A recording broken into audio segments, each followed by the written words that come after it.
Well, with Forza, we want to appeal to a wide range of customers, and people play the game for a lot of different reasons. Real-world tracks are compelling because people want to go out and drive the tracks that they see on TV, and famous race car drivers have driven from all around the world these exotic locations. Hockenheim in particular was a great opportunity for us to get a track in Germany and have some balance across Europe. Hockenheim's a great track. It's been in DTM, it's been in lots of great sports car racing as well as other types of racing around the world. It's a really old track. It's a very high-speed track. So it had a lot of great components for us. Hockenheim is very different from the Alps. It's in the middle of Germany, so it's one of the flattest tracks in the world. There really isn't any elevation change to the track itself. So it's just a very different experience. It's completely surrounded by trees, almost that sort of Black Forest feel, so that's something that we try to keep in mind as well.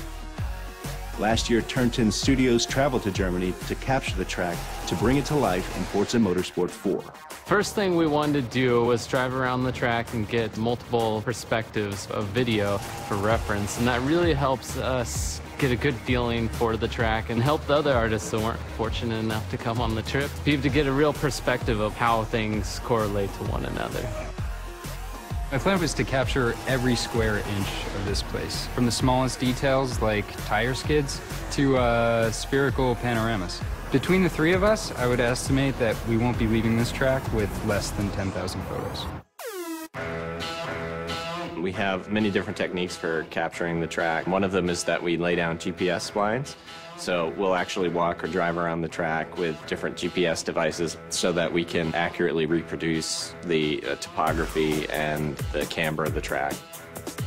There's a guy that wears this military-grade GPS harness with his little antenna. It's sub-centimeter accurate on the horizontal and it's sub-foot accurate on the vertical. And he walks the edges of the tracks. The poor guy that has this has to walk the inner and outer loops of this circuit and then get the outer barrier so that we get the exact information of where the ribbon goes, where the curbing is, where the walls are, all the structures. Everything is inch perfect where this stuff exists, all the camber angles in the corners. Generally, the process for creating a track tends to be the same for all tracks. There'll be slight differences between real-world and fictional tracks, but the first thing we say is, what is the feel for this track? What are we trying to impart to the player? When it comes to real-world tracks, we want to make them as accurate as possible. Hockenheim in particular, that comes down to the Mercedes grandstand. There's a grandstand there that's shaped like a giant C, and it dominates the entire track. It's almost like a monument to the area itself, so we've put a lot of detail into it. When you do look at it, it just has this sense of presence.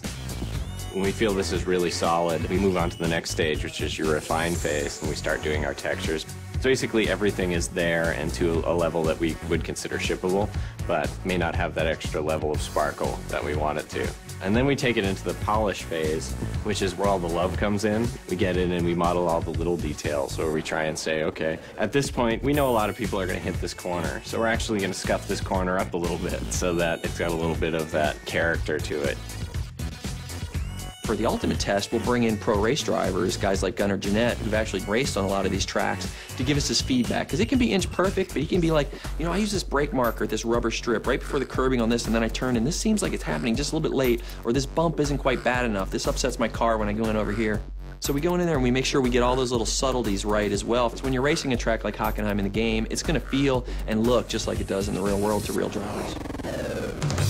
We've measured, we've filmed, and we've photographed. It's time to take all of that source material and bring it to life. Here it is in all its glory in Forza Motorsport 4, it's Hockenheim.